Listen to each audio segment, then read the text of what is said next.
Magandang umaga, Christy. Ay nako, maganda na sana ang umaga ko kanina eh. Pero ngayon, hindi na. Bakit naman? Dahil siguro nakita mo ko, no? Buti alam mo. May babalita lang ako sa'yo. Alam mo ba yung driver ng isang bus? Yung rutang papuntang Barrio Nabual? Wala na raw planong bumalik sa pagmamaneho. Eh paano naman yun makakapagmaneho ulit? Napilayan siya sa braso at binti. Tapos may sugat pa sa iba't ibang bahagi ng katawan. Kawawa nga siya eh. Buti nakaligtas pa. Maayos na siya ngayon. Kaya lang, wala na talaga siyang planong bumalik dahil sa aksidente. Ang kwento niya, may aswang raw na sumalakay sa kanila. Malakas ang kutob ko na nagsasabi siya ng totoo. Kung talagang may aswang, edi sana walang nakaligtas sa kanila. Malakas kasi uminom si Mang Jun. Kaya iniisip ng ibang driver na naaksidente sila dahil lasing siya habang nagmamaneho. Pinuntahan ko siya kahapon sa ospital. Takot na takot nga siya eh. Nararamdaman ko na nagsasabi talaga siya ng totoo. Ayaw nga sana siyang payagan ng kumpanya na umalis dahil walang papalit sa kanya. Lahat naman kasi ng mga driver dito may mga ruta ng pinapasok. Ang balita ko nga, marami ding pasahero ang nawawala sa baryong yun. O di kaya minsan, nabibigla na lang si Mang Jun na may namamatay na pasahero. Hayaan mo na sila. Mag-alas 7 na pala. Alis na yung bus na pinagkukonduktoran mo. Binibilisan ko na nga ubusin ang pagkain ko eh. Pero dumating ka naman. Ang ganda mo talaga, Christy. Ay nako, maiwan na nga kita. Naiinis talaga ako kapag nakikita ko yung pagmumukha mo.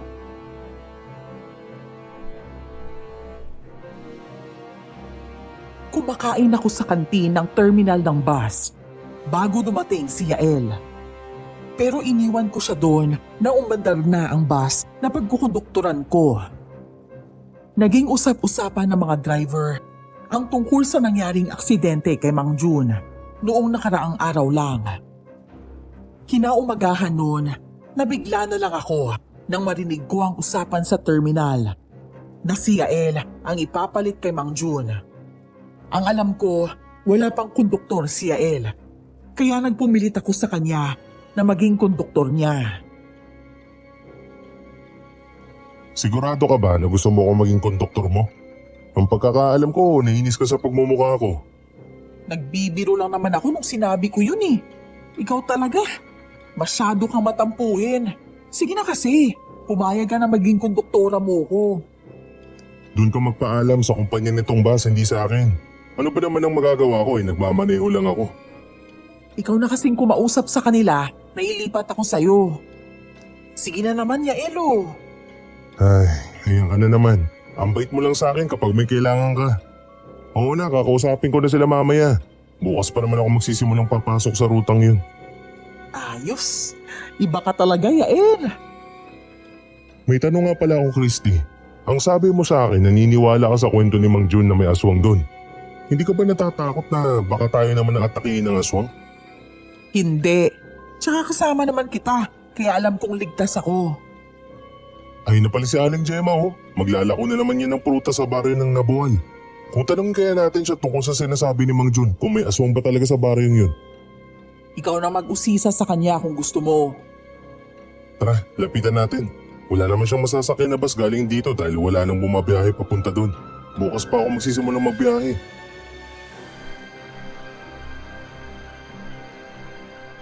Nilapitan namin si Aling Gemma habang nakaupo siya sa waiting shed. Si Aling Gemma, ang babaeng kumupkup sa akin ng 5 taon. 15 anyos ako nang umalis ako sa puder niya. Dahil paminsan-minsan, umuuwi siya sa malayong bayan para mabisita ang kanyang mga anak. Kahit hindi na kami magkasama sa iisang bubong, sinusuportahan niya pa rin ako. Palagi niya akong pinapadalhan ng pera noon. Malaki ang utang na loob ko sa kanya. At para makabawi ako, binibigyan ko siya kada linggo ng pambili ng pagkain. Aling Gemma, maglalako ka ba ng prutas na yan sa baryo na Nabual? Oo, sana.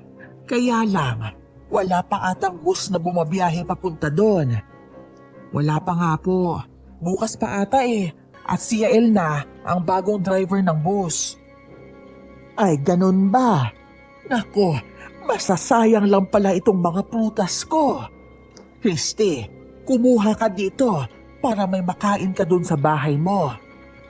Ay, naku, huwag na po. Pwede nyo naman pong ibenta yan eh. Ay, Aling Gemma, ito nga po palang 500. Sa inyo na po yan ha, para may pambili kayo ng pagkain. Salamat talaga, iha. Ang bait-bait mong bata. Kahit kaya mo nang buhayin ang sarili mo ng mag-isa, hindi mo pa rin ako kinakalimutan. Hindi kagaya ng iba dyan, na pagkatapos arugain at alagaan ng ibang tao, parang hindi na nila kilala ang taong tumulong sa kanila. Iba na talaga kapag nakakaraos na sila sa buhay. Ibahin niyo po ito sa Christy. Dahil kahit maldita to, may mabuting puso. May iba nga po pala ako, Aling Gemma. Totoo po ba na may aswang na pumapatay sa mga pasahero dun sa baryo na buwal? Yan ang sabi nila. Pero hindi ko yun naranasan kapag sumasakay ako ng bus pa uwi. Sa awa na rin siguro ng Diyos, nilalayo niya ako sa disgrasya. Kahit isang beses po hindi niyo naranasan na matambangan ng aswang? Hindi. Pero sina June at ang konduktor, ilang beses raw silang tinambangan ng aswang. Naku, buti na lang po at hindi kayo nakasakay sa kanila. Nerbiyosa pa naman po kayo. Dasal lang ang panangga sa mga aswang na yan. Kaya ikaw, Yael, magdoble ingat ka lang sa pagpasok sa baryong yon. Malay mo, nagsasabi talaga ng totoo si John. Opo, mag-iingat po talaga ako. Pero alam mo, sa totoo lang, hindi ako naniniwala sa kwento ni John. Minsan pa nga, last trip na akong sumasakay sa bus kong gabi. Pero wala namang aswang. Nagdadahilan lang ata ang lalaking yun sa kumpanya. Ano po ba talaga ang totoo, Aling Gemma? Naniniwala po ba kayo na tinambangan sila ng mga aswang o hindi? Naniniwala ako sa aswang. Pero hindi ako naniniwala na may aswang na kumukuha ng pasahero. At saka iha, ang aswang may mga utak din yan. Hindi nila tatambangan ng bus dahil maraming pasahero. Kung tutuusin, tama naman si Aling Gemma. Pero malakas ang kutob kong nagsasabi ng totoo si Mang Jun. Nung kausap ko siya sa ospital, nakikita ko ang trauma sa kanyang mga mata. Takot na takot at palaging nakatulala.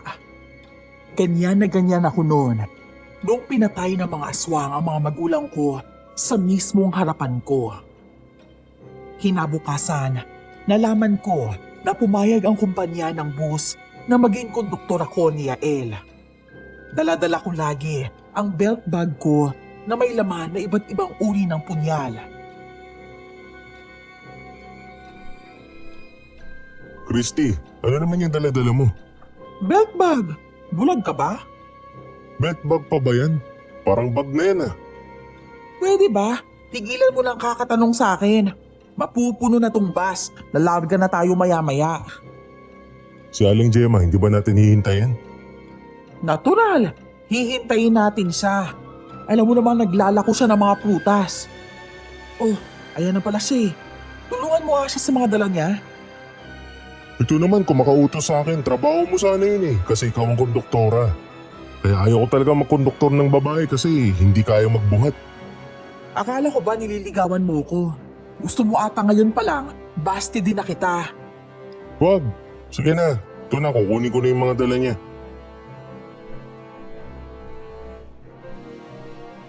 Napuno na ang bus. Kaagad na kaming umalis ni Yael. Si Aling Gemma naman ay nasa tapat ng bintana dahil nahihilo daw ito kapag sa gitna siya uupo.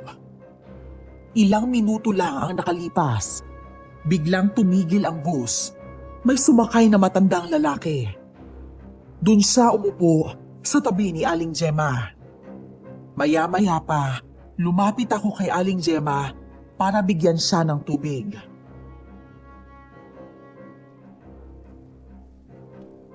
Aling Gemma, gusto niyo po bang uminom ng tubig?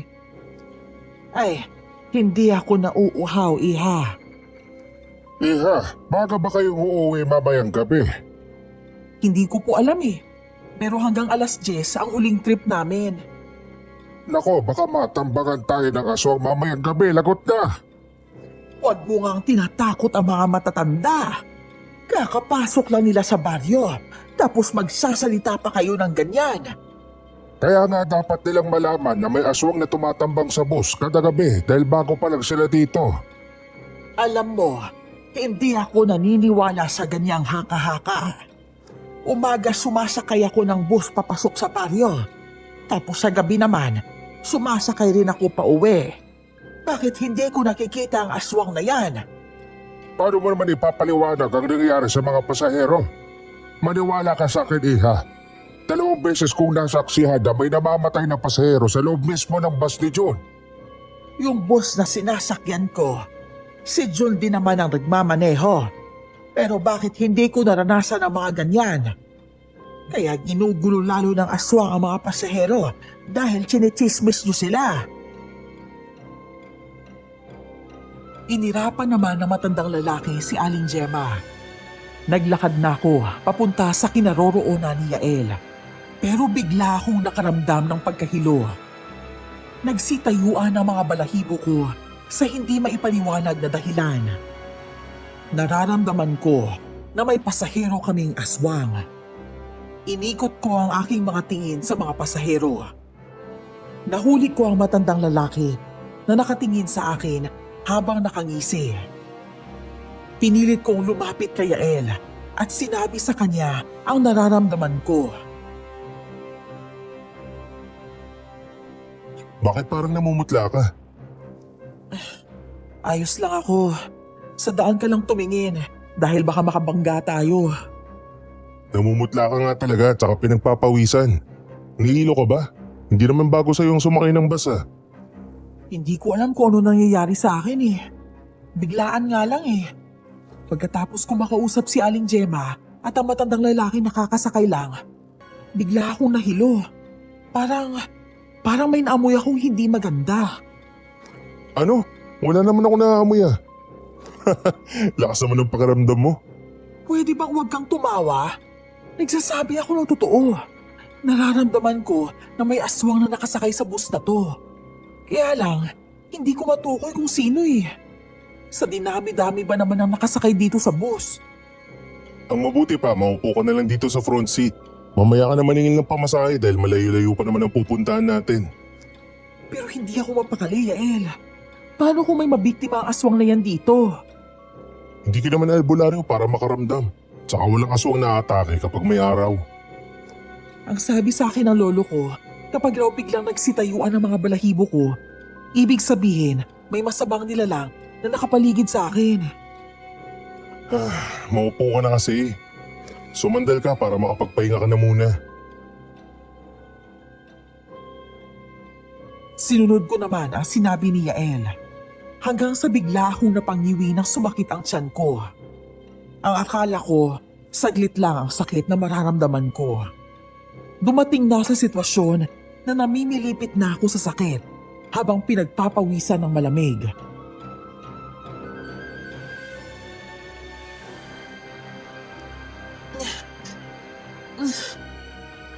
Yael, ang sakit talaga ng tiyan ko. Ano? Teka sandali. Dadaan lang tayo sa lugar kung saan may banyo. Paano ba yan? Wala pa akong gaanong alam sa lugar na to eh. Hindi ako magbabanyo. Parang hinuhukay ang tiyan ko. Hindi ko talaga kaya eh. Sobrang sakit talaga. Ganito na lang, hihinto muna tayo ng saglit.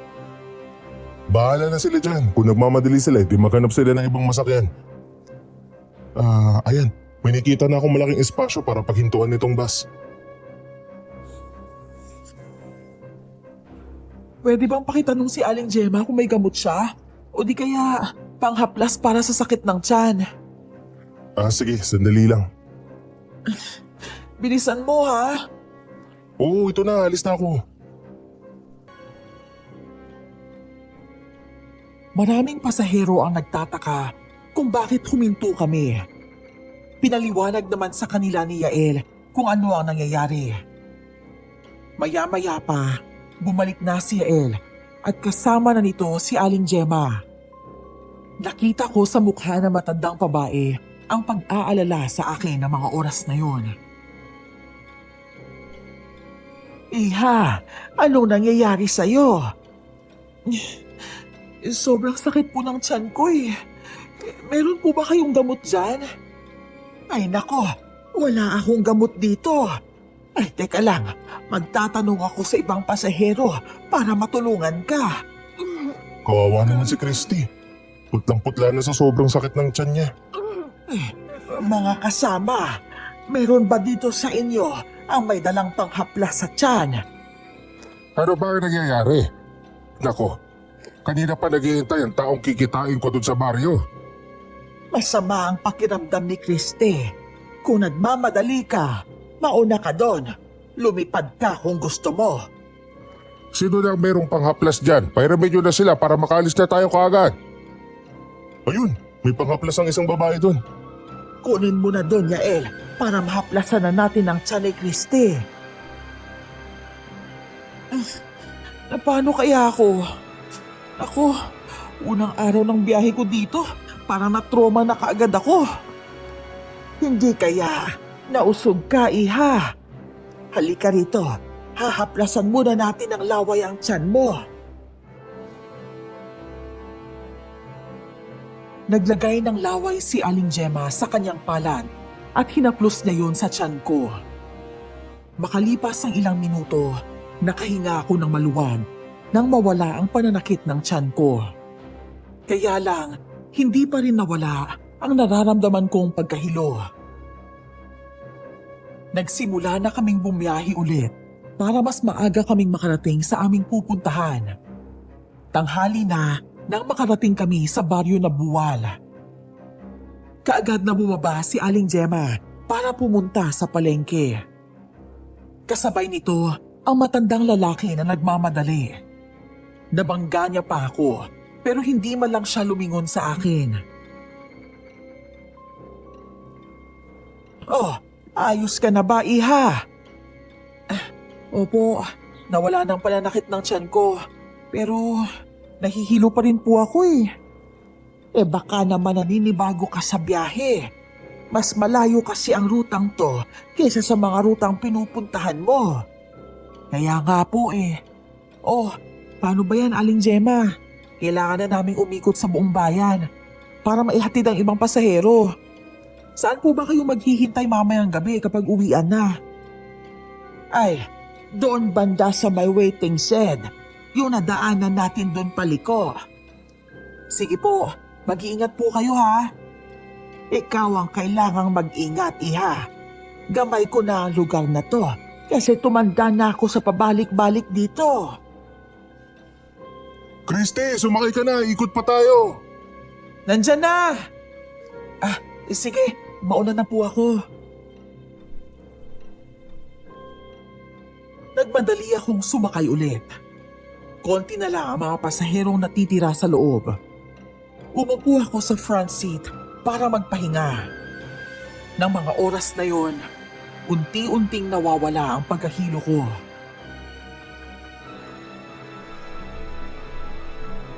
Ano na naman ang iniisip mo? Napansin ko lang to ha. Pero alam mo ba, nawala ang pagkahilo ko pagkababa ng matandang lalaki. Ano naman ang koneksyon niya sa nararamdaman mong hilo? Parang sa kanya nang galing ang lason eh. Tapos kanina, bago sumakit ang tiyan ko, nahuli ko siya nakatitig sa akin. Baka naman nagagandahan lang siya sa'yo. Hindi, kakaiba eh. Basta, malakas ang kutob ko na nilalason ako ng matandang lalaking yun. Lason? Oo, lason ng mga aswang atang gamit niya. Gutom lang ata yun, Christy. Ang sabi naman ng mga pasahero, malaki raw ang terminal ng bus dito tsaka may karinderya doon.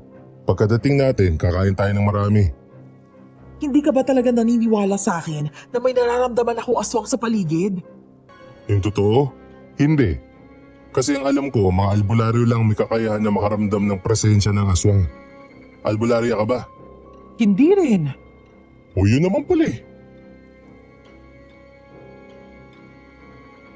Hindi nagtagal, nakarating na kami sa terminal ng bus. Kaya nag-uunahang bumaba ang mga pasahero. Dumiretso na rin kami ni Yael sa karinderya para makapananghalian. May nakita akong isang batang lalaki doon na mga 10 taon pa lang. Siya ang serbedora ng karinderya. Magandang tanghali po. Umorder na kayo ng pagkain nyo. Sandali lang, titingin na muna kami kung ano yung gusto namin kainin ha. Sige po. Ako nga pala si Christy. Ikaw, anong pangalan mo? Ako po si Nico. Nagtatrabaho ka ba dito? Opo, kasama ko naman po ang nanay ko. Siya ang nagluluto ng mga pagkain. Ang sipag mo ha. Opo, malapit na po kasi yung pasukan kaya kailangan ko magtrabaho para may pambili po ako ng uniforme. Tsaka bagong sapatos. Mabuti yan. Bata, isang serve ng dinuguan ng sa akin tsaka 3 kanin. Ito naman sa akin, isang serve ng afritadang baboy, tsaka 2 kanin lang. Sige po, sandali lang ha. May isang babaeng lumapit kay Nico. Sa tingin ko, siya ang nanay ng bata. Nakita ko rin na may inilagay siyang luya sa damit ni Nico. Nagulat ako nang biglang tinapik ni Yael ang balikat ko. Bakit titig na titig ka sa batang yun? Mamaya, tatanungin ko ang batang yun tungkol sa nangyaring pananambang ng aswang sa bus. Sa tingin mo ba may alam ang batang yan? Naku, tigilan mo ang pag-uusisa kahit kanino. Baka mamaya mapagtanungan mo isa din palang aswang. Sigurado akong hindi aswang ang magnanay na yan. Nilagyan pa nga ng luya ang damit ng bata eh. Pampataboy na masamang nilalang ang luya. Nandito na po ang order nyo. Salamat, Nico. Halika nga rito. May tanong lang ako sa'yo. Ano naman po yun? Saan ba kayo nakatira? Doon pa po sa San Isidro. San Isidro? Eh di ba may kalayuan yun dito? Opo. Kaya lang hindi kami nakakauwi kasi wala nang bus na bumabiyahe papunta sa amin. Meron na. Kami ni Ate Christy mo. Talaga po? Oo, kami ang bagong inutusan ng kumpanya na pumasok sa rutang to. Kung ganon, makakauwi na pala kami ni Nanay. Nay! Nay, halika po! Nay, sila po ang bagong nagmamaneho ng bus papunta dito. Makakauwi na po tayo sa atin. Makikita na po natin si tatay at ang kapatid ko. Teka, nasaan naman si Mang Jun? Nadisgrasya kasi yung bus na dala niya nung nakarang linggo. Nasa ospital pa rin po siya hanggang ngayon. Ano? Ay, sus Mariosep. Nay, kailangan po nating agahang makauwi mamaya. Kasi po baka nagsimula na naman magbantay ang aswang ng mga pasahero. Nagsisimula?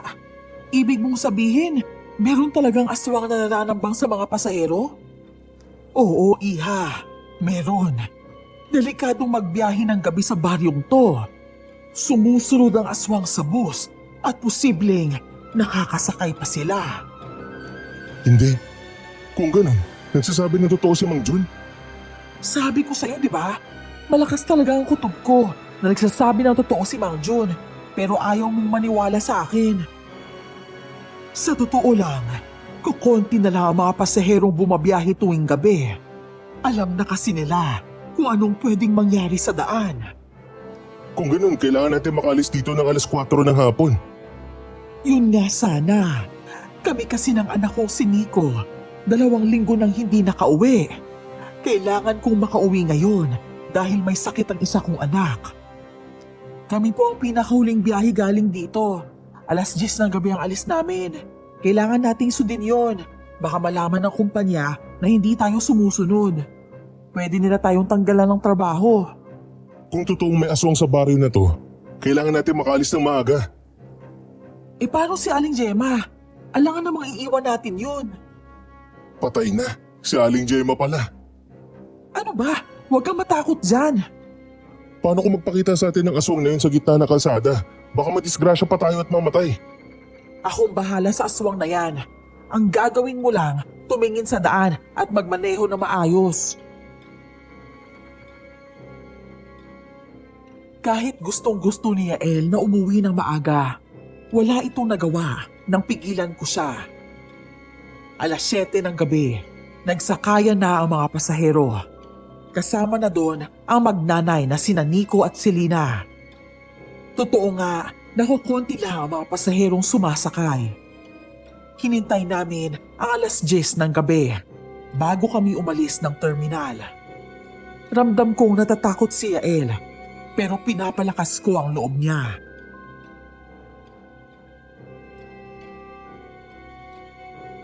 Natatakot talaga ako, Christy. Dapat kanina pa tayo umuwi eh. Matakot ka kung wala na tayong trabaho. Oh, huwag mo masyadong bilisan ang pagpapatakbo ng bus ha. Gusto mo atang maunang makita si San Pedro eh. Saan nga pala natin dadaanan si Aling Gemma? Doon sa waiting shed raw na paliko. Malapit na tayo. Magbantay ka na dun sa pintuan. Ito naman kung makautos. Isarado mo ng maayos ang pintuan ha, tsaka pati mga bintana. Wag na. Masyadong mainit dito sa loob. Magmaneho ka lang kasi dyan.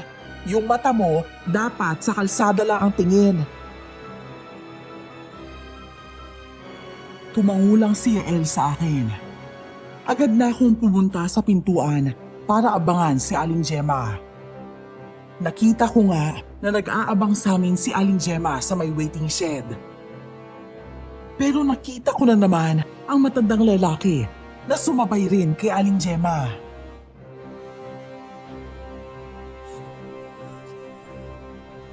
Aling Gemma, halika na po. Ay, buti naman at dumaan na kayo.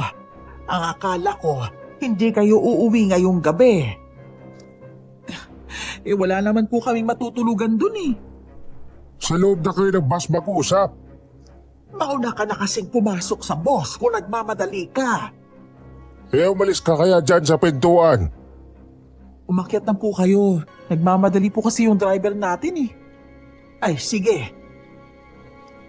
Ay, napagod ako ng gusto sa kakabenta ng prutas. Mabuti na lang at napaubos ko. Ganun po ba? Naku, ang mabuti pa po, sumakay po kayo dito sa bandang harap. Dito na lang ako sa likuran, iha. Nakakahilo kasi kapag hindi ako nakakalanghap ng hangin. Sige po. Napatingin naman ako sa matandang lalaki. Nahuli ko na naman siyang nakatitig sa amin ni Aling Gemma. Umupo muna ako saglit sa tabi ng matandang babae. Saka siya tinanong kung madalas niya bang nakakasabay ang matandang lalaki. Ang alam ko, may negosyo ang lalaking yan dito. Hindi ko naman yan kakilala eh. Kaya lang, dahil madalas kaming magkasabay sa pagsakay ng bus, nag-uusap kami. Parang iba po kasi ang nararamdaman ko sa matandang yan. Bakit naman, iha? Hindi ko po kasi may paliwanag eh. Pakiramdam ko po, may itim siyang sikreto. Ilang beses ko na yang nakasabay sa pagsakay ng bus. Medyo masungit lang. Pero minsan, mabait din naman. Ang mabuti pa, iha, bumalik ka na doon kay Yael. Sige po. Maiwan ko na po kayo dito ha. Pumunta naman ako sa kinaroroonan ni Yael. Nang napadaan ako sa tabi ng matandang lalaki, bigla nitong hinawakan ng kamay ko. Tinawag ako ni Yael, kaya bigla niya akong binitawan. Nakakainis. Oh, ano nangyari sa'yo?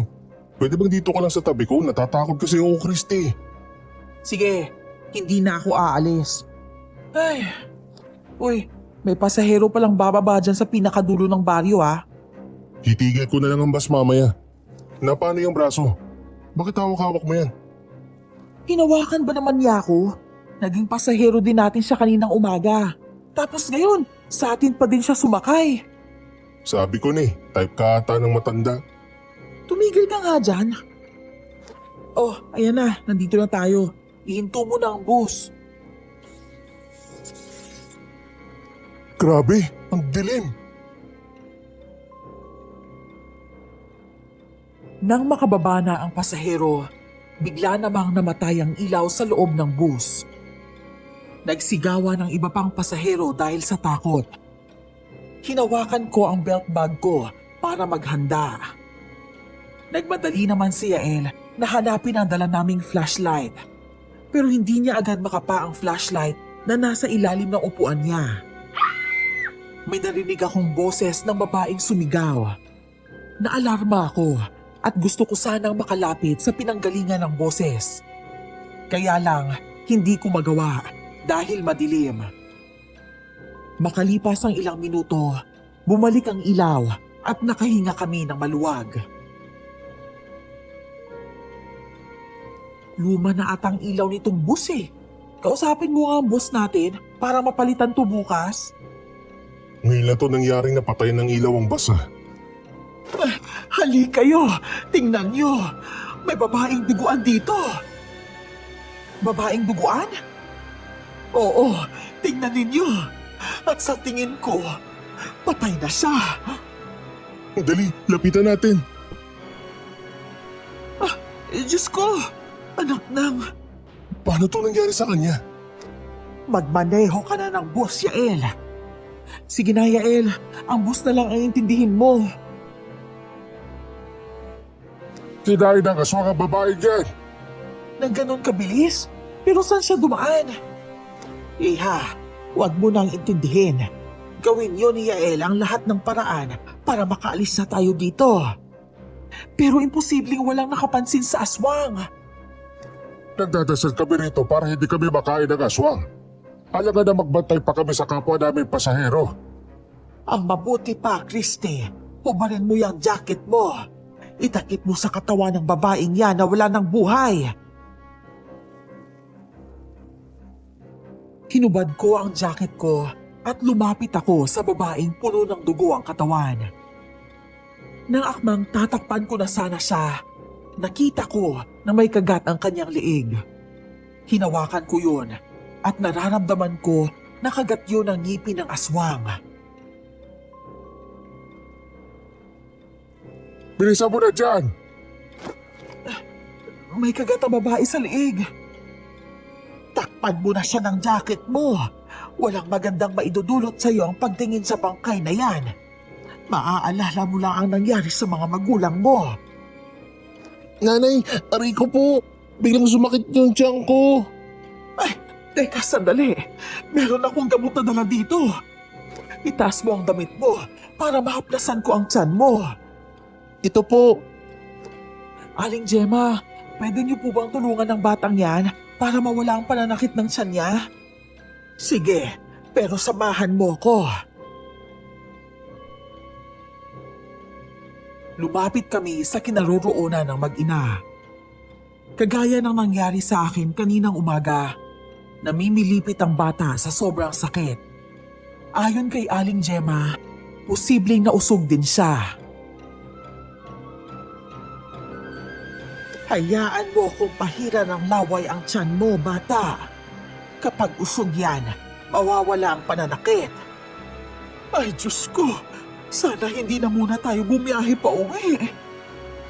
Alam niyo kung gaano kadelikado ang daan na tinatahak natin, lalo na kung gabi. Magiging malaking leksyon ito sa inyo. Huwag niyo na subukang umuwi at bumiyahe kung gabi. Alam mo palang delikado eh. Pero bakit bumabiyahe pa rin kayo? Matanda na ako at hindi ako takot na mamatay. Tsaka wala kang pakialam, buhay ko to. Ayan na. Nagawa ko ng pahira ng laway ang tiyan mo. Magpahinga ka lang saglit. Mawawala din yan. Maraming salamat po, Ale. Walang anuman. Ano pang hinihintay niyo? Balik na kayo sa mga upuan niyo. Paniwala kayo sa akin. Sa bawat paghinto ng bus, merong mamamatay. Huwag mo siyang paniwalaan, Christy. Nagkataon lang ata na natsyempuhan ng aswang na yun ang babae. Doon ka na sa unahan. Sumama na lang po kayo sa akin doon. Mahirap na po. Baka ikaw naman ang mabiktima ng aswang. Huwag mo akong alalahanin. Ako na ang bahala sa aswang na yan. Meron akong pangontra dito.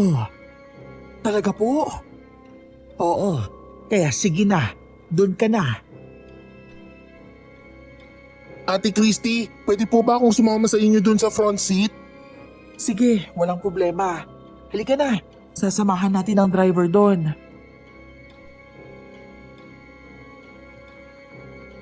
Nang makaupo ako sa front seat, napapansin ko na ang nanginginig na kamay ni Yael habang nagmamaneho. Hinawakan ko yon. Nagulat naman ang lalaki sa ginawa ko. Ngumiti ako sa kanya para kumalma siya. Hindi natatalabang magandang ngiti mo sa akin dahil sa nangyayari. Tsaka bakit mo pa sinama ang batang yan dito? Mamaya may mangyari pang masama dyan. Alam kong natatakot ka, pero huwag kang mag-alala. Hindi kita pababayaan. Dito muna uupo sa tabi ko si Nico ha. Totoo po atang nausog ako. Nawala na po kasi yung sakit ng tiyan ko eh. Ano ba magagawa mo para protektahan ako laban sa aswang? Maski nga ikaw natatakot ka rin eh. Hindi ako takot. Sa totoo lang, gusto kong makita ang aswang na yan. Para saan at gusto mo siyang makita? Kung pwede nga lang sana na hindi ko makita ang halimaw na yun. Ano naman ang gagawin natin sa bangkay ng babaeng yun? Idadaan natin ang bangkay sa police station. Doon lang sa kasunod na bayan. Yari na tayo niyan. Baka tayo pa masisi sa nangyari. Hindi yan. May nakita akong kagat sa leeg ng babae. Kinagat siya nung namatay ang ilaw. Sigurado din ako na ininom ang dugo niya. Baka vampirang pumapatay ng pasahero at hindi aswang. Aswang ang pumapatay. Paano ko alam? Simple lang.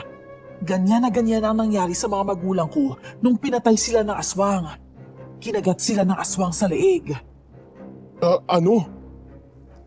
Oo, Yael. Isa sa dahilan kung bakit sumama ako dito ay dahil gusto kong mapatay ang aswang na yan. May kakayahan ka bang mapatay ang aswang? Oo, galing ako sa pamilyang mangangatay ng aswang. Nung nalaman ko na dito ang ruta mo, pinilit ko maging konduktora mo para mawakasan ko ang masasamang gawain ng aswang na yan. Mangangatay ng aswang? Yung pumapatay ng aswang? Ganun na nga, pinaghandaan ko ang pagpunta natin dito. Huwag kang mag-alala, meron akong dala dito na pamatay ng aswang. Ibig niyo pong sabihin ate, kaya niyo pong pumatay ng aswang? Ito ang unang pagkakataon na papatay ako ng aswang. Kaya hindi ko alam kung kaya ko. Pero susubukan ko siyang labanan at patayin sa abot na makakaya ko. Paano mo naman mapapatay ang aswang na yan kung wala kang dalang gamit? Meron, dito sa loob ng belt bag ko. May patanim ako dito na ginagamit din ng tatay ko noon para pumatay ng aswang. Diyos ko, ilang taon na tayo magkakilala pero hindi ko alam na may sikreto ka pala. Hindi mo naman kasi kailangan malaman lahat eh. Kaya Yael, huwag kang matakot. Poprotektahan ko kayong lahat laban sa aswang na yan. Alam ko magagawa ko yun. Malaki ang tiwala ko sa sarili ko. May kutob ka na ba kung sino talaga ang aswang sa mga pasahero? Oo, yung matandang lalaki. Sulyapan mo sa side mirror. Hindi maalis ang tingin niya dito sa atin. Nagulat nga ako nang bigla siyang nakarating doon kung saan nakaupo ang babaeng namatay. Anong gusto mong gawin natin? Gagawa tayo ng patibong para mailabas niya ang kanyang pagkaaswang. Ang gagawin mo lang, itutok mo ang mga mata mo sa daan para hindi mabangga ang bus. Sige. Puwisit talaga. Natatakot ako pero wala na akong magawa eh. Kapag makakauwi pa tayo ng buhay ngayon simula bukas, hindi na ako papasok sa ruta na to. Bahala na kung matanggalan ng trabaho. Ang alam ko, kapag nakaamoy ng preskang dugo ang aswang, nawawala sila sa tamang katinuan. Nilabas ko ang dala kong punyal at sinugatan ko ang aking daliri. Saka lumapit sa kinaroroonan ng matandang lalaki. Nagpanggap akong naghahanap ng gamot para sa sugat, pero hindi ko inalis ang tingin ko sa kanya. Gusto kong makita kung ano ang magiging reaksyon niya kapag makita niya ang daliri kong duguan.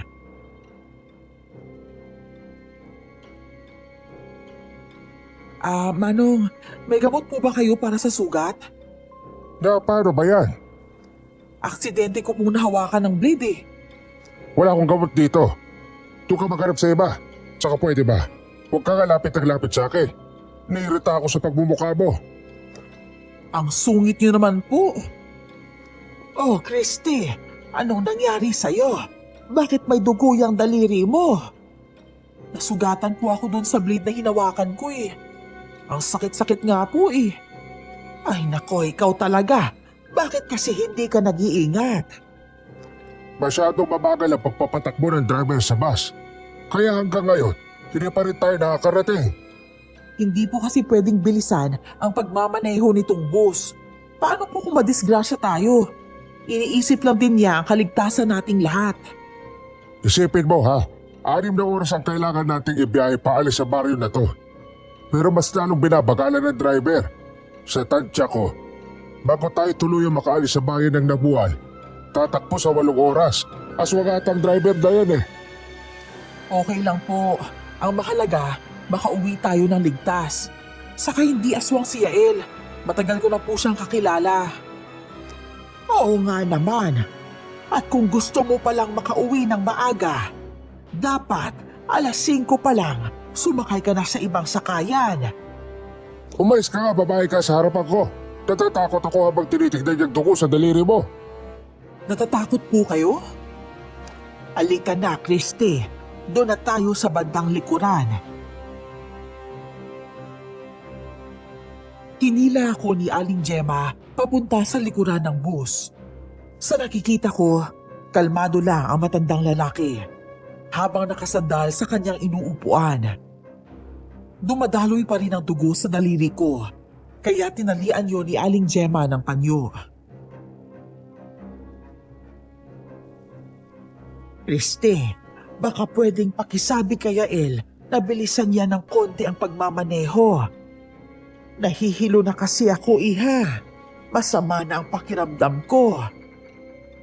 Wala po ba kayong dala na panghaplas para ipahid sa noo nyo? Yung medyo maanghang po sana para mas maganda. Wala akong dala eh. Ay, yung nanay pala ng bata. Nakita ko kanina na may dala siyang ipikasit. Sige po, sandali lang po. Nasusuka ko na hindi ko maintindihan. Yung sikmura ko biglang humapde. Kumain po ba kayo kanina? Oo, busog naman ako eh. Pero bigla akong nagutom. May tinapay po ako doon. Kukunin ko na rin po para makakain kayo. Alam mo namang hindi ako kumakain ng tinapay. Yung panghaplas na lang ang hiramin mo. Tumango naman ako sa kanya at mabilis na lumapit kay Ate Selena. Nakikiramdam pa rin ako sa paligid ng mga oras na yon. Handang-handa na akong makalaban ng aswang. Napatigil ako nang may malanghap akong kakaibang amoy. Amoy na naging dahilan para mahilo ako. Ate Selena, baka pwede pong humingi ng efficacent nyo. Abay oo, syempre naman. Sino ba maghahaplas niyan? Si Aling Gemma po. Ganun ba? O sige, ito iha. Ay, nahihilo na talaga ako. Parang masarap matulog sa biyahe. Naku, wag po kayong matulog, Ate Selena. Labanan niyo po ang antok dahil baka nandito lang ang aswang sa paligid natin. Pinipilit ko ang labanan pero parang kusang pipikit ang mga mata ko. Ang naaamoy natin ay galing sa aswang. Kaya lang, hindi natin matukoy kung sino sa mga pasaherong nandito ang aswang. Pero meron akong pinaghihinalaan. Kaya lang, wala pa akong sapat na ebidensya. Ang anak ko. Kahit anong mangyari, iligtas mo ang anak ko. Mahigpit na hinawakan ni Ate Selena ang kamay ko. Bumalik na ako sa kinaroroonan ni Aling Gemma. Nadatnan ko siyang namimilipit sa sakit.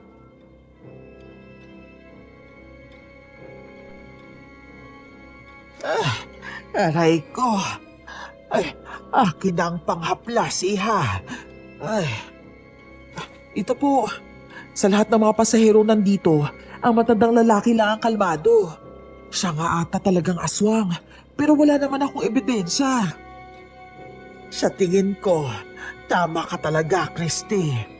Nakukuha niya pang tumawa kahit nakikita niya kung ano ang kalagayan natin. Teka nga po sandali. Parang pahinto-hinto ang bus ah. Pupuntahan ko po muna si Yael. Ay, oo, sige. Ay, naku. Ang pangit talaga ng naamoy ko. Meron atang naglalason sa atin dito. Yun nga din po ang naisip ko eh. Nagmamadali akong lumapit sa kinaroroonan ni Yael at Nico. Umiiyak ang bata habang hinahaplos ni Yael ang likod nito. Nakikita ko naman sa mga mata ni Yael na parang inaantok siya. Sumasakit na naman daw ang tiyan ni Nico. Lagot na. Ate, pwede po bang pakisabi dun sa matandang babae na lawayin niya ulit yung tiyan ko? Nico, masama din kasi ang pakiramdam ni Aling Gemma. Masakit din ang tiyan niya at nahihilo siya. Ako din, nahihilo din ako. Alam ko na, tatanggalin natin tong panyo na nakatali sa sugat ko. Ikaw, Yael, yung pamuna sa pawis mo, itakip mo sa ilong mo. Nihilo nga din ako. Tsaka inaantok na rin. Parang hindi ko na ata kaya magmaneho ng matagal. Lumaban ka, Yael. Gumagamit ng mahikang aswang para mapatulog tayong lahat. Huwag tayong magpapatalo sa kanya. Alam ata niya nakikiramdam din tayo sa kanya. Ate, tulungan mo naman po ako. Ang sakit-sakit talaga ng tiyan ko. Mas doble po sa sakit na nararamdaman ko kanina. Hindi ko na alam kung anong gagawin ko. Tatawagin ko na lang ang nanay mo. Sige po. Dali-dali kong nilapitan si Ate Selena para ipaalam sa kanya ang nangyari kay Nico. Nang pabalik na ako, tumayo ang matandang lalaki sa kanyang inuupuan. Sa sobrang pagmamadali ko, nabangga ko ang matanda, kaya natumba ito sa sahig ng bus.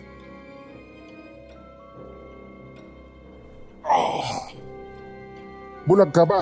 Nakita mo naman tumayo ako sa inuupuan pero binagabo pa rin ako. Nagmamadali po kasi ako. Teka, ano po yung pinulot niyo sa sahig? Wala to. Malis ka na nga. Akin na po yan. Ano ba? Huwag mo pinakikilaman ng mga gamit ko, walagya ka. Ikaw ang walang hiya. Akin na yan para malaman ko kung ano ang laman yan. Akala mo ba hindi ko nababasa kung anong laman ng utak mo, ha? Kanina ko pa napapansin na ako lang ang binabantayan mo. Kaya hindi ako makakilos ng maayos. Hoy! Bakit mo sinampal si Christy? Para magising na siya sa katotohanan. Ilayo mo sa akin ang babae yan. Baka hindi pa ako makapagpigil at anong magawa ko sa kanya. Halika na, Christy. Lumayo ka sa matandang yan. Mahuli ko lang kayo sa akto. Papatayin kita. Tandaan mo yan. Ako pa talaga tinakot mong babae ka. Kinaplasan ni Ate Selena ng efficacent ang tiyan ni Nico. Namumungay na ang mga mata ni Yael sa sobrang antok, kaya binatukan ko siya ng malakas. Aray ko naman! Kailangan kong gawin yon para mawala ang antok mo. Alam mo bang sinampal ako ng matandang lalaki doon kanina? Ano? At bakit? Ang mabuti pa, bababain na lang natin yung matandang yan. Wag! Hindi siya pwedeng makatakas. Naduduling na talaga ako, Christy. Natatakot ako na baka mabangga tayo kapag pinilit ko pa magmaneho. Pakiusap, Yael. Huwag kang tumigil. Mamamatay tayong lahat sa kalyeng to kapag hininto mo ang bus. Nasa lugar pa tayo na walang katao-tao at mga ilaw. Alam na matanda na minamanmanan ko ang kilos niya, kaya siya nagalit. Sigurado ka na ba talaga na siya ang aswang? Oo, siguradong sigurado ako, lalo na at may nakita akong gamit niya. Isang maliit na boteng may lamang likido. Yun atang ginagamit niya para mahilo ang lahat. Mag-isip ka na ng isa pang plano para mapatay mo ng aswang na yan. Tignan mo, nagkakagulo ng iba nating pasahero. Yung iba naman humihilik na sa pagtulog.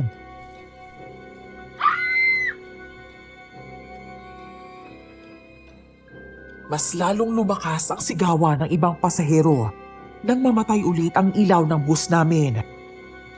Napahinto pa sa pagmamaneho si Yael. Binuksan ko ang belt bag ko at kinuha ang punyal ko doon. Hindi na ako makakapayag na may isa pang mamatay.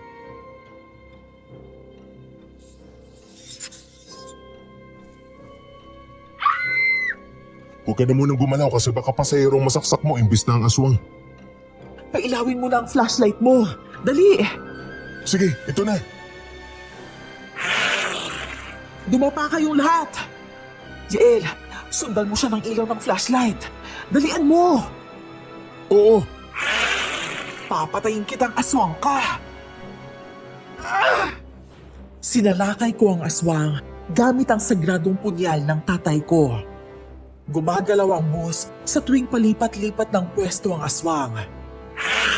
Hindi din ito magawang tumingin sa ilaw dahil nasisilawan siya. Nahihirapan akong lumaban ng maayos dahil nagkakagulo ang ibang pasahero.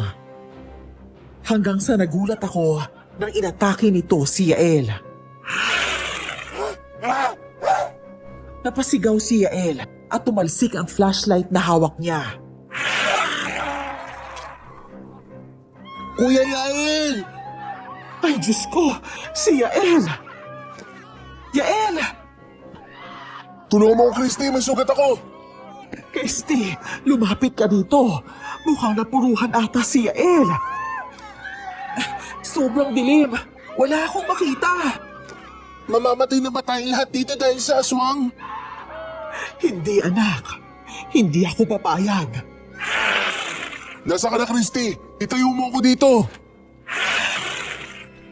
Na mga sandaling yun, biglang bumalik ang ilaw. Doon na ako mabilis na kumilos. Lumapit ako kay Yael. May sugat siya sa braso. Sobrang lalim ng sugat niya at sobrang dami ng dugo. Napalingon naman ako sa mga pasaherong nandun. Wala nang bakas ng aswang. Napansin ko ang matandang lalaki na nakasiksik sa ilalim ng upuan. Takot na takot. Si Aling Gemma naman, ganun din ang ginagawa. Aray! Parang hindi ko na ata kaya na magmaneho.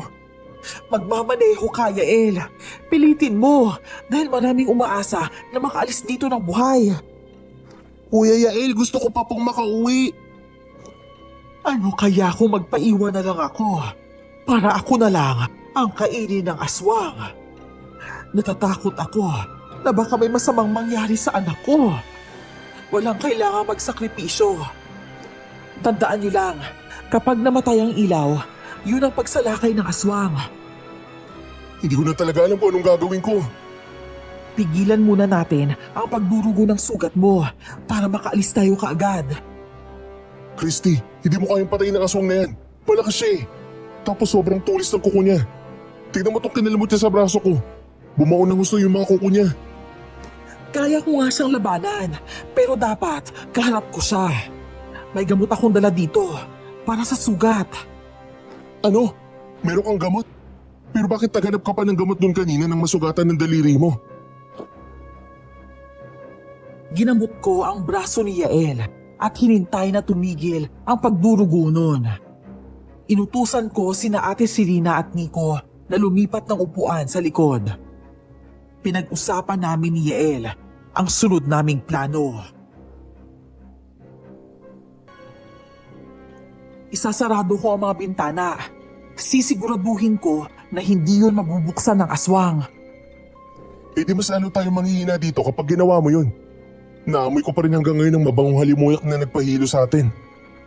May takip naman ang ilong mo ah. Paano mo ba naaamoy? Pwede ba, sundin mo na lang ako. Gusto ko kayong maligtas lahat at gusto ko mapatay ko ang aswang. Sige na, magsisimula na ba tayo sa pagbiyahe? Oo, paandarin mo ang makina. Saka ang alam ko, malapit na tayo sa kagubatan. Dumiretso ka lang. Meron pang ibang madadaanan bukod doon. Mas lalo tayo mapapahamak kapag doon tayo dumaan. Sobrang dilim din doon. Malapit ko na makilala ang aswang na yan. Bakit mo pinalipat ang magnanay sa likod? Para gawing pain. Ano? Ipapain mo sila laban sa aswang? Oo, ang pananakit ng tiyan ni Nico ay dahil sa aswang. Natitipuhan niya ang bata. Kaya lang, hindi niya ito magalaw dahil dito siya nakaupo sa unahan. Talino mo talaga. Pero siguraduhin mo lang na walang mapapahamak dyan sa plano mo.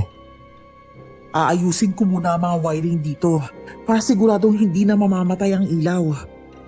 Paano naman lalabas ang aswang kung hindi mamamatay ang ilaw? Pagkarating natin doon sa kagubatan, papatayin ko ang ilaw ng bus. Sumang-ayon naman si Yael. Habang papalapit kami sa kagubatan, sobrang lakas ng kabog ng dibdib ko.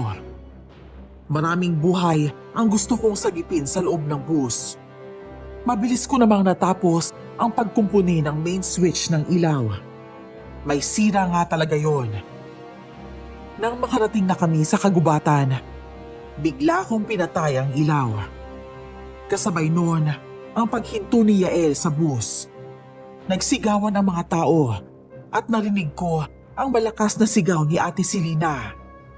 Binuksan ko ang ilaw at doon ko na nakita ng harap-harapan ng aswang. Hawak niya ang leeg ni Nico. Gusto niya itong kainin.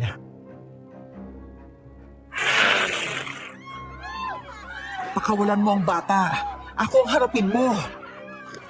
Yael, bilangin mo ang mga pasahero. Alamin mo kung sino ang nawawala sa kanila. Sige, gagawin ko yun. Ang pangit ng aswang. Lintik na yan. Isa nga siya sa mga pasahero natin. Lalapitan ko lang ang aswang. Maiwan na kita.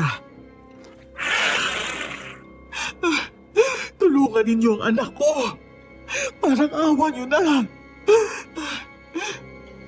Kayong lahat, lumipat kayo dito sa unahan. Hayaan yung ako ang haharap sa aswang na yan. Ate Christy, tulungan mo ko. Hindi ka makakagat ng aswang na yan, Nico. Sabi ko na nga ba natitipuhan mo ang bata. Kaya ginawa ko siyang pain para sa'yo. Huwag kang mangialam dito. Hayaan mong mapunan ko ang gutom ko sa gabing to. Hindi pagkain ng batang yan. Isa siyang tao. Tandang-tanda ko pa noon. Ikaw ang aswang na kumain sa mga magulang ko. Hayop ka. Papatayin kita. Naalala mo pa pala ako. Bata ka pa noon. Kung hindi lang ako naawa sa'yo, baka pinatay din kita. Sana nga, pinatay niyo na lang ako. Dahil ang batang kinaawaan mo noon ang siyang papatay sa iyo ngayon. Hindi mo ako kakayanin. Kung gusto mo pang mabuhay, hayaan mo ako makaalis. Dala ang batang to. Iligtas niyo po ako. Ayoko po pong mamatay.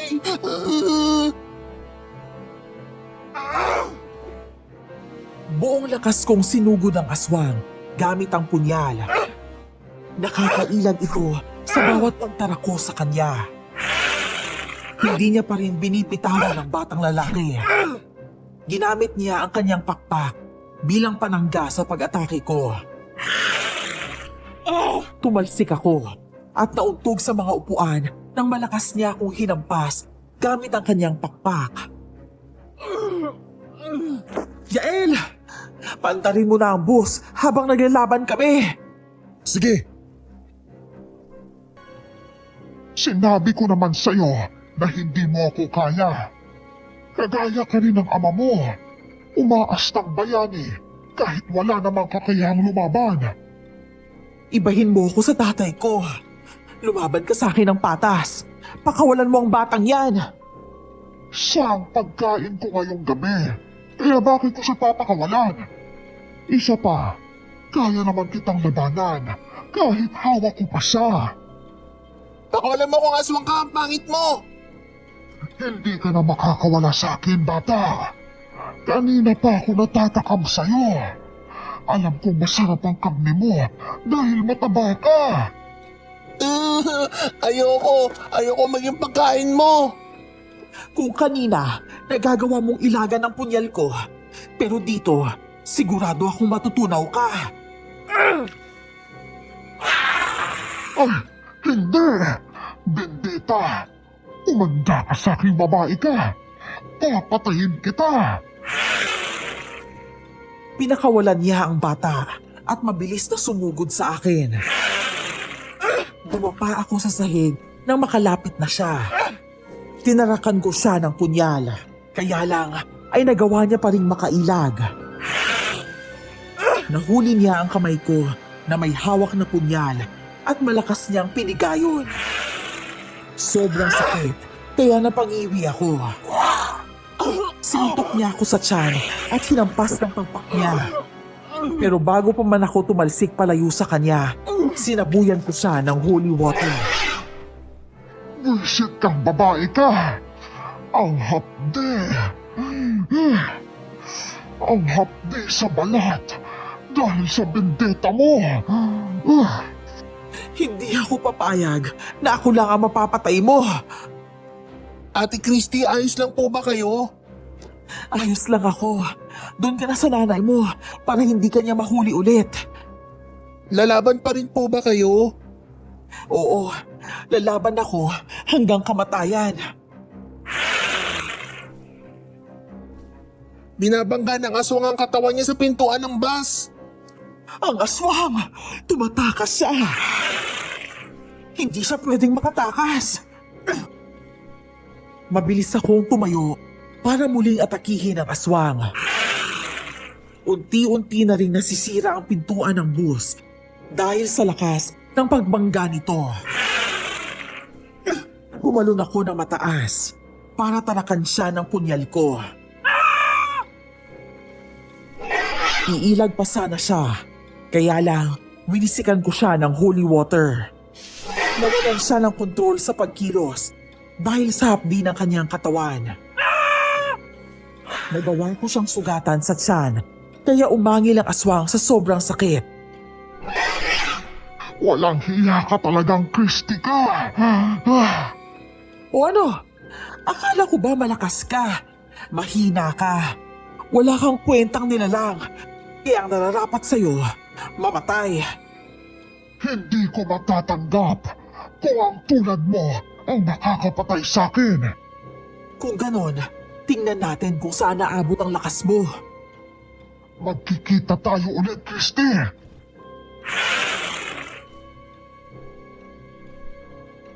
Mabilis siyang lumipad papunta sa pintuan ng bus. Bumukas ang tuluyan ng pintuan nang malakas niya itong banggain. Lumipad ang aswang papuntang kagubatan habang nagdurugo ang sugat niya.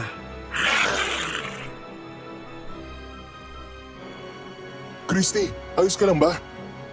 Oo, ayos lang ako. Kailangan natin siyang sundan. May sugat na siya, kaya hindi siya makakalayo. Hindi din naman tayo makakaalis ngayon dito. Nasiraan tayo, biglang tumirik yung bus eh. Binilang mo ba ang mga pasahero? Hindi ko nagawa dahil inutusan mo ko magmaneho eh. Si Ate Selena nang inutusan ko. Kung ganon, tanungin mo siya kung sino ang nawawala. Sige. Ate Selena, halika rito. Nabilang ko na ang mga pasahero at isa nga ang nawawala. Sino? Ang matandang babae. Ano? Oo. Siya ang aswang na kinalaban mo. Kakilala mo siya, hindi ba? Pero imposible. Aling Gemma! Aling Gemma! Kahit talungkatin mo pa ang buong bus, hindi mo na mahahanap ang matandang yon. Yung una pa lang, malakas na ang kutob ko na siya nga talaga ang aswang. Hindi ito maaari. Kinupkup ako ng matandang yun, kaya hindi siya pwedeng maging aswang. Alam ko naman na ako ang pinag-iinalaan ninyo. Gusto ko na sanang sabihin sa iyo na hindi ako aswang. Kaya lang baka hindi natin mahuli ang matanda. Christy, wala na tayong magagawa. Si Aling Gemma nga talagang aswang. Inuto at pinasakay niya lang tayo sa mga palabas niya. Sa totoo lang, nung ginamot niya ng laway niya ang pananakit ng tiyan mo kaninang umaga, nagtaka na ako noon. Ang alam ko lang, kung sino ang umusok sa'yo, yun mismo ang makakapagpagaling sa'yo gamit ang kanyang laway. Inusok ka niya at ginamot para maisip nating lahat na inosente siya. Pero kanina, nahilo din siya. At sabi niya, sumasakit din ang tiyan niya. Kaya niya yung ginawa para hindi mo siya mapaghinalaan. Hindi niya magawang umalis sa bus dahil ayaw niyang tigilan ng bata. Gusto niya kainin ng batang lalaki ngayong gabi. Kanya na mga aswang. Kapag may natitipuhan sila, hindi nila ito titigilan hanggat hindi nila nakukuha. Ano bang plano mo gayong alam mo na kung sino yung aswang? Mahirap to para sa akin. Pero sisingilin ko siya sa lahat ng ginawa niya. Gusto kong malaman ang dahilan kung bakit niya pinatay ang mga magulang ko. At kung bakit niya ako niloko. Alam ko na may kakayahan kang wakasan ang kasamaan ng aswang na yon. Kailangan na natin siyang sundan para matultukan na ang kanyang kasamaan. Tutulong ba kayo sa paghahanap? Wala tayong kagamitan para mapatay ang aswang na yon. Mapapahamak lang kami kapag sumama kami sa inyo. Ako ang papatay sa kanya. Ang gusto ko lang, tulungan niyo akong mahanap siya. Mas madali natin siya mahahanap kung magtutulungan tayo. Papasok na kami sa kagubatan. Lumabas ang bilog na buwan. Sobrang laking pasasalamat namin dahil naging pabor ang gabing yon. Kailangan kong mamili ng mga oras na yon. Magpatawad o maghigante. Pero buo na ang desisyon kong patayin ang matandang babae. Nang dahil sa kanya, naulila ako ng maaga. Ang hindi ko lang maintindihan kung bakit niya ako inaruga sa loob ng 5 taon. Marami ang pumayag na sumama sa amin ni Yael para hanapin ang aswang sa gubat. Hanggang sa ayaw na rin magpaiwan ng iba. Kaya sumunod silang lahat sa amin. Talasan ninyo ang inyong mga mata. Tumingala din kayo sa itaas ng puno. Hindi na makakalipad ng matagal ang aswang na yun dahil sa sugat niya. Ang sabi ni tatay noon, ang mga aswang na nasugatan ng punyal ay mahihirapan ng gumaling. Sagradong punyal yun na may basbas ng mga sinaunang manunugis. Kaya pala napakalakas ng angil ng aswang kanina. Dahil nasaktan siya ng sobra. Kung sagrado ka yan, kahit anong dila niya pa sa sugat niya, walang pag-aasang hihilom yun kagad. Mga kasama, ito tignan nyo. May naapakan akong dugo dito. Sigurado akong dito dumaan ang aswang. Tara na, sundan natin ang daan na yan. Sigurado po ba kayo na dugo yung naapakan nyo? Oo, hindi ako maaaring magkamali. Bilisan na natin mga kasama. Merong titingin sa itaas at meron naman titingin sa paligid para makita natin kung saan nagtatago ang aswang. Sige po. Naging maingat naman kami. Naghiwa-hiwalay kami sa paghahanap sa aswang. Napahinto kaming lahat na may umalingaw-ngaw na malakas na alulong. Marami ang natakot pero pursigido pa rin akong ituloy ang paghahanap. Sundan niyo ang alulong na yun. Malakas ang kutob ko na alulong yun ng aswang. Oo, dun tayo sa kabila dumaan. Dito, may dugo pang tumulo dito. Dito pumuntang aswang sa kanang bahagi na ito. Pero ang alulong ay nanggagaling dun sa kaliwang bahagi ng kagubatan. Ang mga aswang ay magaling manguto. Sigurado ako na nililito niya lang tayo. Nauto nga niya si Christine na mabait at tunay na nag-aalaga siya. Pero kita mo, siya din palang pumatay sa mga magulang ni Christy. Kung may bakas ng dugo dito, ibig sabihin, dito siya dumaan sa kanang bahagi ng kagubatan. Kung hindi natin siya mahanap dito, lilipat tayo dun sa kabila. Sige, kung yun ang pasya mo. Narating na namin ang kanang bahagi ng kagubatan. Isang ilog ang nakita namin doon. Napaupo si Yael sa lupa, saka naghilamos. Bigo kaming makita si Aling Gemma ng gabing yon. Wala na atang pag-asa na mapatay ang aswang na yun. Mukhang nakatakas na siya. Paano kung hindi ako nagkamali na doon siya sa kaliwang bahagi ng kagubatan? Kung ganon, kailangan na nating umalis sa kagubatang to. Makakalagpas na tayo dito dahil wala ng aswang. Malakas ang kutob ko na makikita mo pa rin ang matandang yun. Babalikan ka pa rin niya para patayin ka. Hindi gagaling ang sugat nun. Mamamatay din siya ngayong gabi. Ano ba ang desisyon mo? Babalik ba tayo o maghahanap pa tayo sa kaliwang bahagi ng kagubatan? Christy, umuwi na lang kaya tayo. Tignan mo, marami tayong mga kasama na gustong umalis dito. Hindi natin kabisado ang lugar na to. Malay natin kung may mga mababangis na hayop pala dito. Tama si Yael. Baka bigla tayong atakihin ng mga hayop dito. Sige, aalis na tayo dito. Tara na, bumalik na tayo lahat doon sa bus. Nagsialisan na ang mga kasama ko para bumalik sa bus. Nagpaiwan si Nico. Bigla niya akong pinigilan sa paglalakad. Seryosong nakatingin sa akin ang bata. At ramdam ko na may gusto siyang sabihin. Hinintay niyang kaming dalawa na lang ang maiiwan bago ito nagsalita.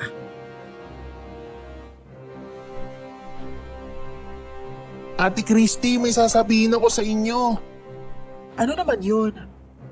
Nung binangga ng aswang ang pintuan kanina, nakita ko po si Kuya Yael may pinindot siya doon banda sa manibela. Kaya bumukas ang pintuan. Sinadya niyang pindutin po yun kasabay ng pagbangga ng aswang para hindi po mahalata. Ano? Opo, tapos yung nag-uusap kayo kanina, nakita ko to sa ilalim ng upuan ni Kuya Yael. Ito maliit na bote. Amoy niyo po kung ano yung laman niya. Ito ang amoy na nakakahilo sa loob ng bus. Nahilo ako bigla nang maamoy ko to. Huwag niyo na lang po sabihin na sinabi ko sa inyo ang lahat. Si Yael, isa din siyang traidor. Tara na, sundan natin sila. Baka may mangyaring masama sa mga kasama natin. Mabilis kaming tumakbo ni Nico para mahabol ang mga kasamahan namin. Hanggang sa naabutan na lang namin silang duguan habang nakahandusay sa lupa. May iilan pang may buhay, pero ang iba wala na. Nakita ko ang isang nilalang na nakatayo. Kung hindi ako nagkakamali, si Yael yun. Mahahaba ang kanyang mga kuko. Mapula ang mga mata at itim na itim ang katawan. Nagtago si Nico sa likuran ko dahil sa sobrang takot. Napagod ka ata ng gusto, Christy. Paano ba yan? Huli ka na para iligtas mo pa sila. Walang hiya ka, Yael. Pinagkatiwalaan kita. Ang buong akala ko, kakampi kita. Pero hayop ka. Wala kang pinagkaiba kay Aling Gemma. Sa tingin mo ba gusto kong makita na papatay mo ang lola ko? Lola? Lola mo si Aling Gemma? Oo, at magkasama kami nung pinatay namin ang mga magulang mo.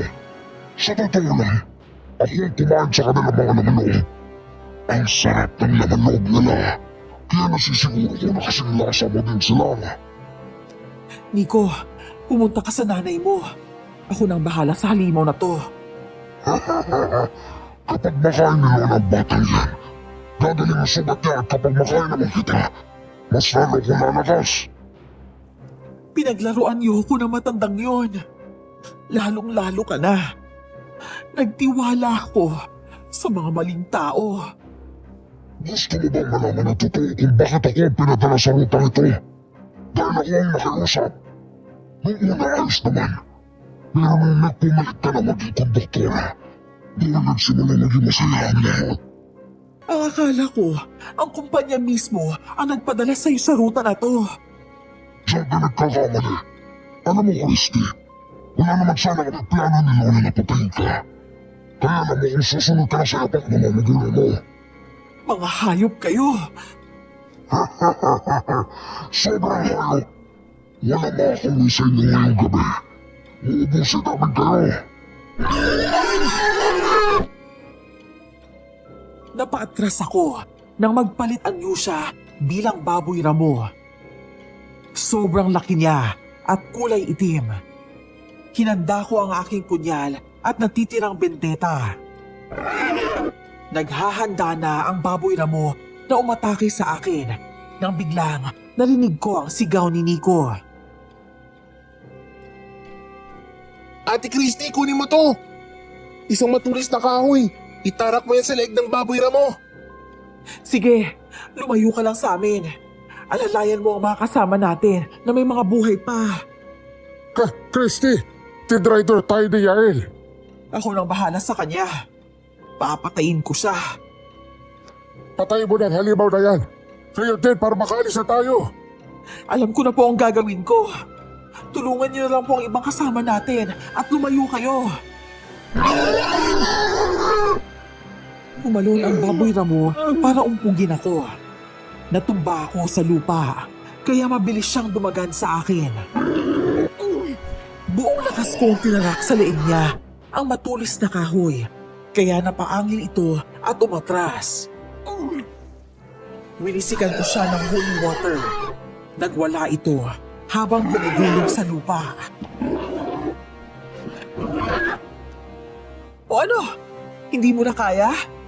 Ang buong akala ko, malakas ka. Ipakita mo sa akin ang lakas mo ngayon. Patay mo ng halimaw na yan. Hindi pa tayo pwedeng umalis. Kailangan nating patayin si Aling Gemma. Marami tayong kasamahan na may sugat dahil sa ginawa ni Yael. Kailangan nating umalis at baka mamatay pa sila. Ate Christy, bumabalik sa pagiging anyong tao si Kuya Yael. Sige, Yael. Maging anyong tao ka at lumaban ka sa akin ng patas. Maya-maya pa, bumalik sa pagiging anyong halimaw si Yael. Ang akala ko, babalik siya sa pagiging anyong tao, pero nagkamali ako.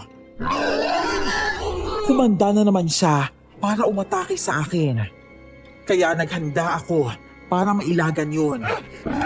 Ginagamit niya ang kanyang mahahabang kuko sa pag-atake para makalmot ako. Tumakbo ako palayo. Nakarating kami sa kakahuyan habang naglalaban. Nagulat na lang ako na may kumalmot sa likuran ko, kaya muntikan na ako matumba sa lupa. Tatapusin ka na namin ng apo ko. Tatapusin niyo ako kagaya ng pagtapos niyo sa mga magulang ko?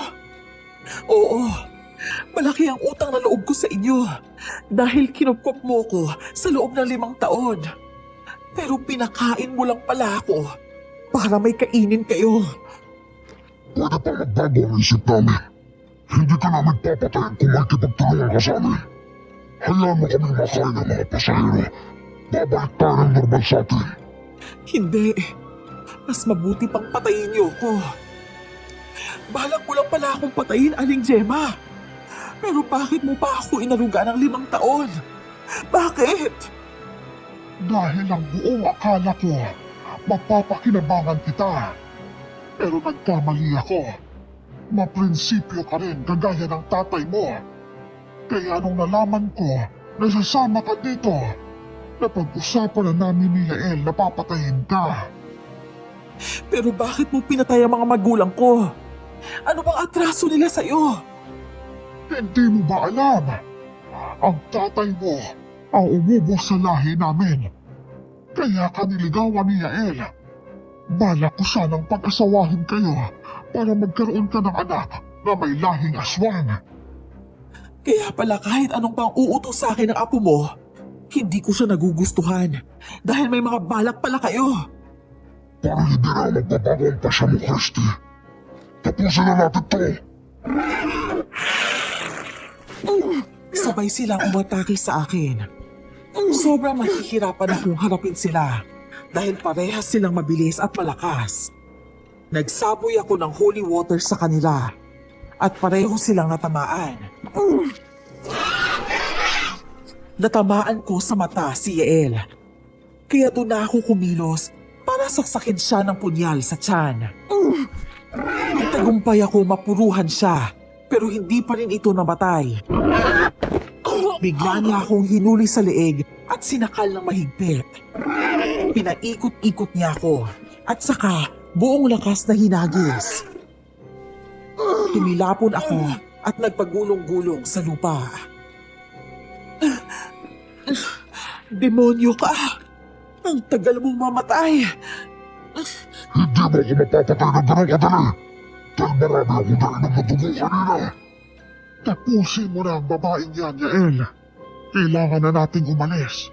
Sa tingin ko, madaling araw na ito. Walang makakaalis dito ni isa sa inyo. Dito kayo mamamatay sa mga kamay ko. Masyado kong mayabang, Christy. Sa tingin mo ata, basta-basta mo na lang kami mapapatay. Mas lalo kami lumalakas kapag kabilog ng buwan. Ganun pala ha? Ate Christy, saluhin mo itong matulis na kahoy. Sa dibdib mo na ako sila tarakan, sabi ni Mang Ronnie. Isang bang bata ka. Makulit ka talaga. Alam ko na sinabi mo kay Christy ang masaksiyan mo kaya papatayin kita. Nico, ihagis mo sa akin ang kahoy na yan. Buong lakas na hinagis ni Nico ang matulis na kahoy. Nakita kong gustong sugurin ni Yael si Nico. Kaya tumakbo ako ng mabilis para masalo ang kahoy. Nasalo ko nga yun. Nang makita kong malapit na si Yael kay Nico, inasinta ko ang matulis na kahoy sa dibdib nito. Nagawa ko siyang tamaan, kaya hindi niya nasaktan ang bata. Ay, Yael! Apo ko! Anong pakiramdam habang pinagmamasdan mong pinapatay ang apo mo? Masakit, di ba? Pero hindi lang yan ang gagawin ko sa kanya. Alam ko na kapag ikaw na lang ang matitira, hindi na ako mahihirapan sa'yo. Porket nasugatan mo na ako, ang buong akala mo, matatalo mo na ako. Umanda ka sa akin. Kanina pa ako handang-handa na patayin ka. Tingnan mo ang apo mo. Pilit na lumalaban kahit alam niyang mamamatay na siya. Pusik ka talaga, babae ka. Tama nga ako nun. Dapat pinatay ka na kaagad namin ni Lola. Isa kang malaking sagabal sa buhay namin.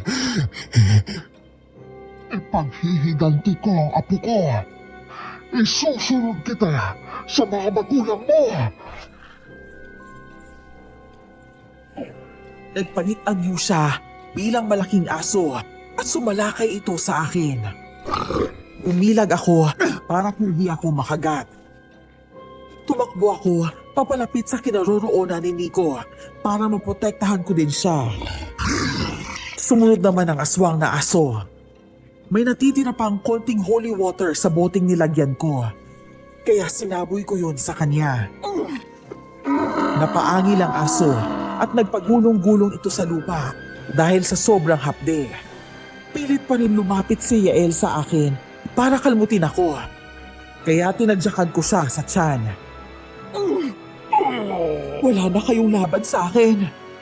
Sa wakas, kahit papano'y nabigyan ko ng hustisya ang pagkamatay ng mga magulang ko. Magpapahid ka sa ginawa mo to, Christy. Kahit sa kabilang buhay, sisingilin pa rin kita. Mas maganda kung uunahin kitang patayin. Sayang, nagugustuhan na sana kita eh. Pero dahil aswang ka, papatayin na lang kita.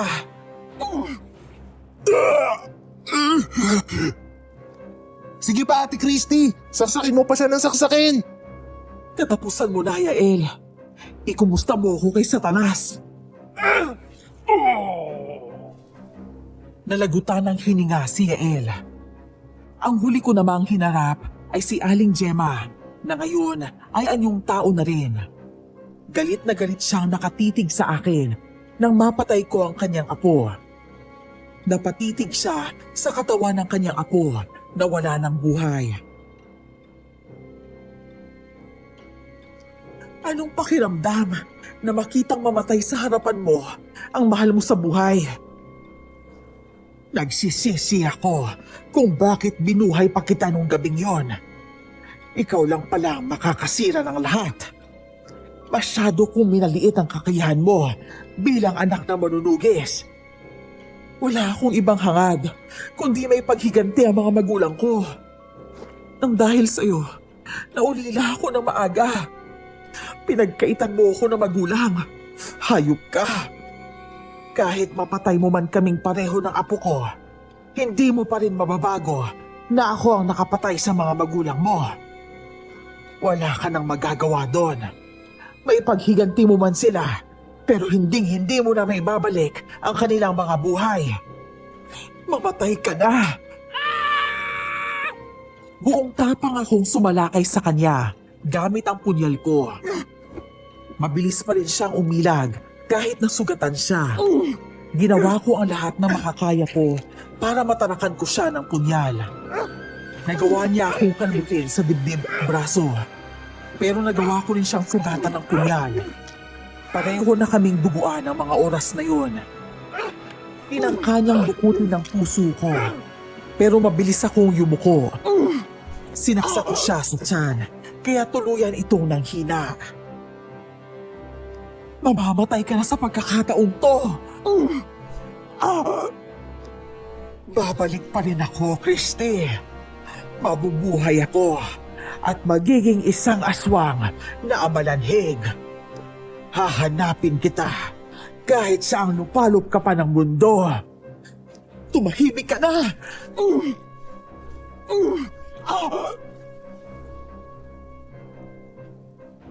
Nagawa mo silang patayin, Ate Christy, ang tapang-tapang mo. Christy, Tiko, nasa ang mga aswang. Napatay na po sila ni Ate Christy. Ha, talaga? Sigurado ba kayong patay na sila? Opo, patay na po sila. Kung ganon, bago natin iwan ang katawan nila, kailangan natin silang sunugin. May mga aswang na bumabalik pa rin kapag hindi sinusunog ang kanilang katawan. Paano po natin sila susunugin? Wala naman po tayong apoy. Meron akong dalang posporo dito. Tsaka ito, ang boteng nakita mo sa akin ay may lamang gas. Dinadala ko talaga yan upang pakontra sa mga aswang. Takot sila sa apoy. Kaya iniisip ko noon na kapag sinalakay ako ng aswang, liliyaban ko siya. Kung ganon, sunugin na po natin sila para makaalis na tayo. Sinunog namin ang katawan ng mga aswang bago nilisan ang lugar na yon. Bumalik kami sa bus. Kaya lang, wala nang magmamaneho pa uwi. Iilan na lang kaming nakaalis sa kagubatan. Sobrang saya ko dahil ligtas kami. Kaya lang, nandun ang lungkot para sa ibang pasaherong namatay. Hindi pa rin ata tayo makaalis dito kasi walang magmamaneho. Yung driver kasi natin aswang eh. May tiwala ba kayo sa akin? Bakit naman? Wala akong alam sa pagmamaneho eh. Pero alam ko kung paano nila galawin ang manibela at preno. Susubukan ko kahit dahan-dahan lang. Sigurado po ba kayo, Ate Christy? Oo, susubukan ko para makaalis na tayo dito. Marami ang kailangan gamutin, kaya hindi tayo pwedeng maghintay na lang dito. Sige, pero kung hindi mo kaya, wag mo nang pilitin. Sige po, maghanda na kayo. Aalis na tayo ngayon.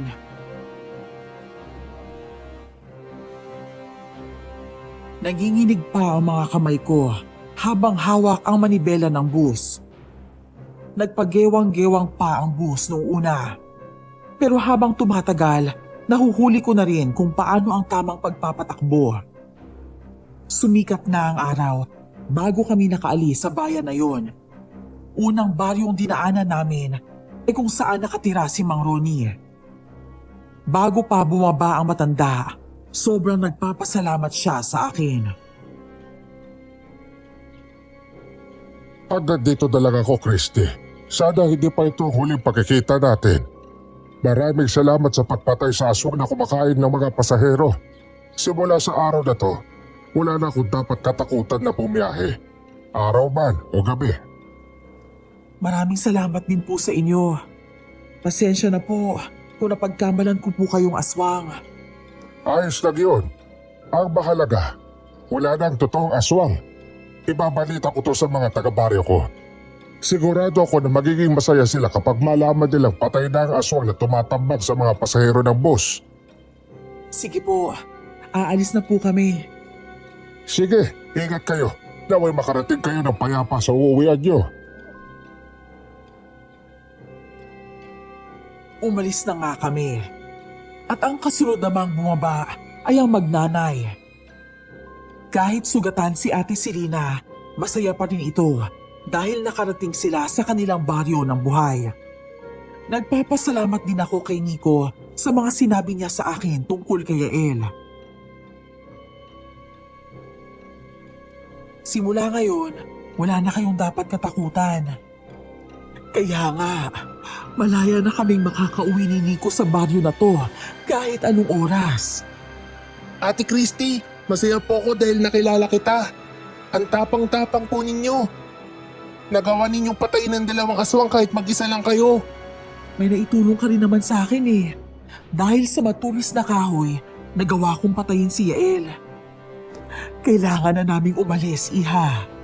Naghihintay na kasi ang asawa ko at ang kapatid ni Nico. Sige po, sana magkita pa tayo ulit.